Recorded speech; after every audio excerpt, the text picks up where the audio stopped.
teman-teman dari Lund, dari Swedia. Selamat malam, selamat sore menjelang malam untuk teman-teman di Indonesia.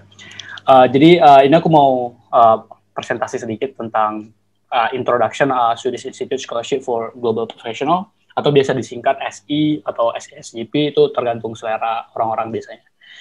Nah, di part pertama ini aku akan fokus ke beberapa hal.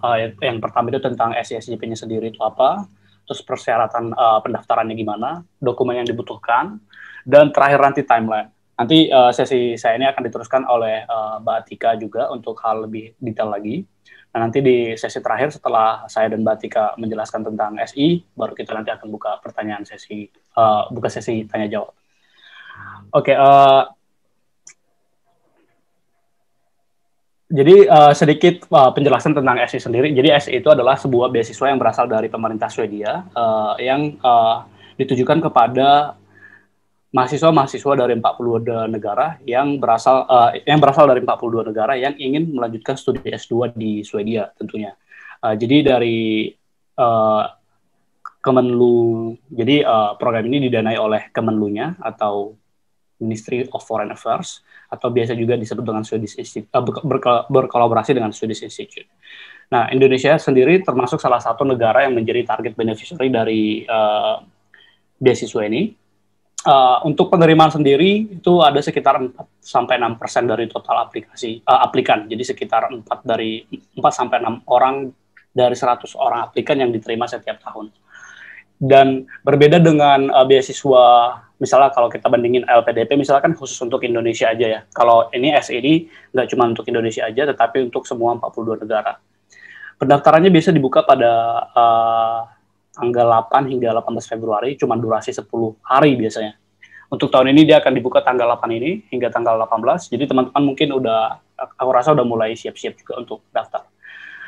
Dan perlu diketahui untuk beasiswa ini sendiri hanya terbuka untuk S2 yang akan dimulai pada musim gugur atau semester autumn atau fall di 2021. Jadi nanti yang akan mulai kuliah di bulan September atau Agustus September lah, sekitar situ. Untuk website resminya bisa dicek di www.si.se. Nah, apa aja sih yang bisa dicakup oleh beasiswa ini? Yang pertama itu uang kuliah 100% di cover. Jadi teman-teman kalau menerima beasiswa ini nggak perlu bayar tuition fee lagi. Itu nanti akan otomatis dibayarkan oleh mereka ke universitas teman-teman. Terus selain itu teman-teman juga akan memperoleh biaya hidup sekitar 10.000 krona per bulan. Dan itu akan dibayarkan setiap bulannya, biasanya tanggal 25 gitu lah. Untuk setelah itu juga akan memperoleh asuransi kesehatan dan biaya travel untuk sekali doang, 15.000 total. Ini untuk Indonesia ya, saya informasinya hanya yang relevan dengan Indonesia aja. Jadi 15.000 itu total untuk yang bisa teman-teman pakai untuk berangkat dan pulang. Kurang lebih kayak gitu, sedikit penjelasan tentang SISGP. Nah, untuk persyaratannya apa aja sih supaya teman-teman boleh daftar beasiswa ini gitu ya kan. Jadi seperti namanya, SISGP ada unsur namanya Global Professional di sana. Jadi emang beasiswa ini ditujukan untuk teman-teman yang udah memiliki pengalaman kerja. Secara spesifik itu minimal 3.000 jam. Mungkin kalau saya nggak salah hitung ya, itu sekitar kurang lebih 1,5 tahun kerja lah minimal. Kalau misalnya kita pakein dalam waktu tahun ya. Kalau berdasarkan dulu saya waktu daftar sih, saya kalkulasinya seperti itu. Nah, 3.000 jam ini harus sudah dicapai sebelum tanggal 9 Februari 2021. Jadi, kalau udah, misalnya teman-teman baru dapat 3.000 jam itu setelah tanggal 9, itu nggak bisa. Jadi, sebelum itu harus sudah ada 3.000 jam. Nah, pekerjaan ini sendiri itu bisa full-time maupun part-time. Jadi, nggak harus teman-teman yang benar-benar terikat dengan satu perusahaan, tetapi bisa juga misalnya kayak freelancer, itu juga bisa. Tetapi, dalam mengakumulasikan 3.000 jam itu maksimal hanya bisa dari 3 perusahaan atau 3 organisasi, nggak boleh lebih dari itu. Nah, untuk Indonesia sendiri, ini lebih eksplisit saya lihat di websitenya kali ini. Kalau tahun lalu sebenarnya saya nggak se-eksplisit ini, tetapi di situ dikatakan bahwa untuk aplikasi dari negara Indonesia dan Asia in general lah, itu pekerjaan yang terkait dengan UN SDG 2030 sangat diprioritaskan. Jadi kalau misalnya teman-teman punya pengalaman yang berkaitan dengan misalnya isu-isu SDG, misalnya poverty, pendidikan, dan lain sebagainya, itu ditekankan. Karena itu di websitenya dikatakan mereka akan memprioritaskan hal-hal seperti itu. Nah, selain itu juga ada pengalaman kepemimpinan atau leadership. Nah, cuman untuk leadership ini tidak ada jumlah minimum jamnya berapa. Cuman pengalaman kepemimpinan di lingkungan kerja itu diprioritaskan. Mungkin teman-teman punya pengalaman kepemimpinan misalnya di himpunan mahasiswa dulu ya. Itu juga sebenarnya bisa dimasukkan, tapi di sini mereka sangat mengemphasize kepemimpinan di lingkungan kerja. Tapi bukan berarti teman-teman yang misalnya punya pengalaman kerjanya di lingkungan universitas atau himpunan doang misalnya, bukan berarti nggak bisa apply ya. Namanya juga prioritas itu kan bukan berarti dia menutup untuk orang lain kayak gitu. Oke, nah untuk dokumen yang dibutuhkan, jadi sebenarnya persyaratan minimal itu kan cuma 2 tadi ya, kayak dari pengalaman kerja dan pengalaman kepemimpinan, begitu. Sama sebenarnya ada satu lagi, dia bisa menunjukkan bahwa dia warga negara dari salah satu dari 42 negara tersebut. Jadi di sini saya asumsikan Indonesia udah masuk dan teman-teman juga di sini merupakan warga negara Indonesia. Nah, ada 4 dokumen utama yang perlu teman-teman siapkan untuk daftar tanggal 8 Februari nanti. Yang pertama itu motivation letter, atau orang-orang juga ada yang bilang itu statement of purpose gitu ya. Nah, berbeda dengan tahun lalu, tahun ini saya lihat di motivation letter itu cuma ada 1 pertanyaan, dan dia maksimal 1.000 karakter. Ini 1.000 karakter ya teman-teman, bukan 1.000 kata.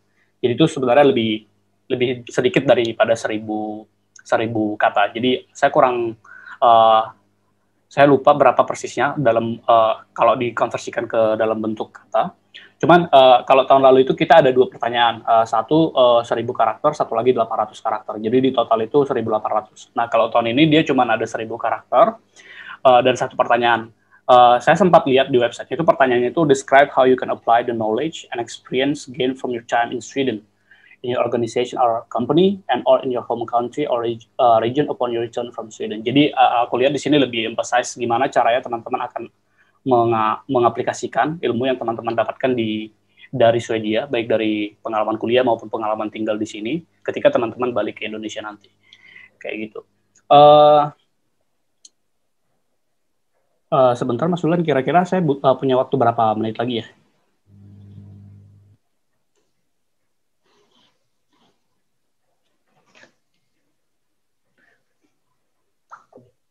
Tidak dengar. Masih bisa dilanjut aja, Mas. Oke, siap. Oke, selain motivation letter, nanti kita akan lihatin satu-satu dokumennya.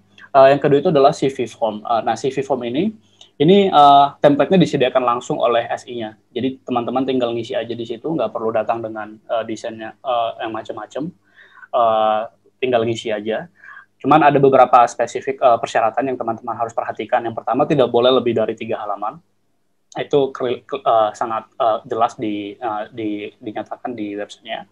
Terus di halaman terakhirnya itu halaman keempat, kalau misalnya teman-teman punya CV-nya 3 halaman, di halaman keempatnya itu jangan lupa sertakan kopi paspor teman-teman. Itu menjadi halaman terakhir. Kalau misalnya CV-nya cuma 2, berarti dia jadi di halaman ketiga kayak gitu. Nah, diupload dalam bentuk PDF menjadi satu dokumen semuanya. Cuman kemarin sering juga dapat beberapa pertanyaan kayak tentang instruksinya itu secara jelas emang kalau di CV-nya itu ada kayak kayak 1 halaman itu tentang cara mengisinya gimana. Sebelum teman-teman convert itu ke PDF, jangan lupa dihapus dulu karena itu nggak dibutuhkan untuk di-submit.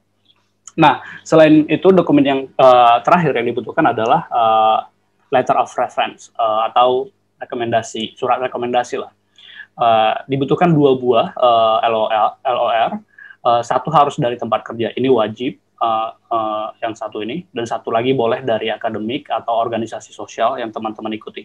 Cuman untuk selain dari yang tempat kerja ini, yang kedua, LOR yang kedua ini, kalau teman-teman bisa memberikan rekomendasi letter dari organisasi sosial yang teman-teman ikuti di luar lingkungan kerja, itu juga sangat diprioritaskan. Tetapi kalau pengalaman saya sebelumnya sih, saya kemarin itu 1 dari lingkungan kerja, 1 dari akademik, dari universitas, dari kampus. Terus yang terakhir itu adalah uh, bukti pengalaman kerja dan kepemimpinan teman-teman. Jadi itu ada juga formnya sendiri disiapkan oleh SI-SGP-nya. Untuk pengalaman kerja itu performnya itu harus cuma 1 halaman. Jadi kalau teman-teman misalnya mau membuktikan teman-teman pernah kerja di perusahaan A, itu 1 halaman itu khusus untuk menjelaskan itu doang dan nggak boleh lebih dari 2 halaman. Dan teman-teman cuma boleh memberi 3 bukti pengalaman kerja, 3 halaman berarti. Jadi karena ini sangat inline sama yang tadi ya, untuk pengalaman kerja kan nggak boleh dari tiga organisasi atau 3 perusahaan ya, maksimal 3 organisasi juga. Nah untuk leadership-nya sendiri sama juga 1 halaman per form dan maksimal dua aja udah cukup, maksimal 2 form aja, misalnya teman-teman punya pengalaman kepemimpinan di 2 organisasi atau 2 perusahaan kayak gitu. Nah, dan ini harus ditandatangani dan distempel basah. Ini dulu saya sempat kayak minta rekomendasi letter itu dari ex-manager saya, cuman kebetulan dia udah pindah dan udah tinggal di South Africa saat itu, dan saya coba minta rekomendasi letter dari dia, udah selesai segala macam, tinggal butuh tanda tangan, tinggal butuh stempel, ternyata untuk e-sign nggak bisa. Untuk tanda tangan elektronik dan stempel elektronik nggak bisa dimasukin. Jadi ini benar-benar teman-teman harus isi, print, stempel, baru scan lagi. Ini nggak bisa kayak masukin apa gitu. Jadi itu harus diperhatikan juga sebelum teman-teman melihat, meminta siapa yang teman-teman ingin jadikan sebagai pemberi rekomendasi, kayak gitu. Terus semua form juga sama tadi harus diupload menjadi satu file dalam satu file PDF. Untuk dokumennya sendiri mungkin nanti kita bisa lihat terakhir ya di sesi tanya jawab. Untuk timelinenya sendiri, jadi ini ada beberapa key timeline. Yang pertama itu di 15 Januari 2021 kemarin itu seharusnya adalah daftar universitasnya. Jadi untuk pendaftaran universitas ke Swedia itu udah dibuka dari, kalau nggak salah dari Desember hingga Januari kemarin. Dan terakhir itu 15 Januari. Jadi aku harap teman-teman yang hadir di sini setidaknya udah daftar. Kalau memang ingin mendaftar untuk periode tahun ini, setidaknya teman-teman harus sudah daftar universitasnya dulu pada tanggal 15 Januari kemarin. Karena emang beasiswa ini dikhususkan untuk yang akan masuk tahun ini, di 2021 nanti.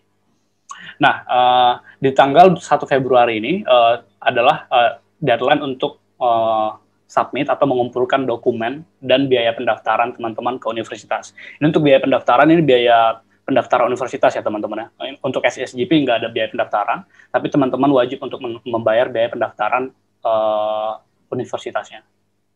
Nah, ketika teman-teman udah submit dokumen untuk pendaftaran universitas, baru nanti teman-teman daftar di SISGP di tanggal 8 hingga 18 Februari. Nah, sebenarnya untuk kemudian nanti setelah itu di pengumumannya akan terjadi di tanggal 9 April dan 28 April 2021. Nah, 9 April ini adalah pengumuman untuk apakah teman-teman diterima di universitas atau enggak. Nah, sementara tanggal 21 April adalah pengumuman untuk teman-teman dapat beasiswa atau enggak. Sedikit aku jelaskan lebih detail tentang ini ya. Jadi sebelum teman-teman jadi sebenarnya bisa dibilang seleksi universitas dan seleksi beasiswa itu berjalan paralel ya. Jadi ketika teman-teman submit persyaratan untuk universitas, mereka akan mengevaluasi aplikasi teman-teman, apakah teman-teman bisa diterima atau enggak. Kemudian ketika tanggal 8 hingga 18 Februari, ketika teman-teman udah masukin aplikasinya, mereka juga akan evaluasi itu. Jadi mereka udah evaluasi awal screening nih. Ini aplikasinya udah memenuhi kriteria atau enggak kayak gitu. Nah, ketika tanggal 9 April, universitasnya akan mengumumkan siapa aja nama-nama yang diterima di universitas gitu ya. Nah, kemudian SISGP akan lihat lagi nama ini dan mereka akan evaluasi lagi mereka untuk dapat menerima SISGP atau enggak. Kurang lebih prosesnya seperti itu.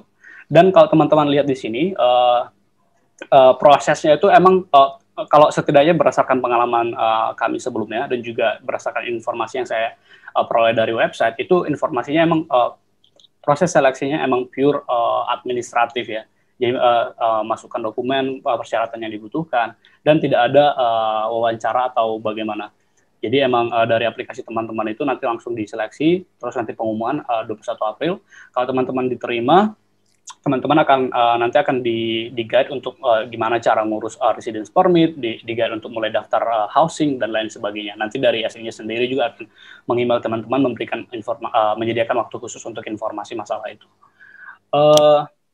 Kurang lebih itu sedikit gambaran tentang SESGP dari saya. Terima kasih banyak.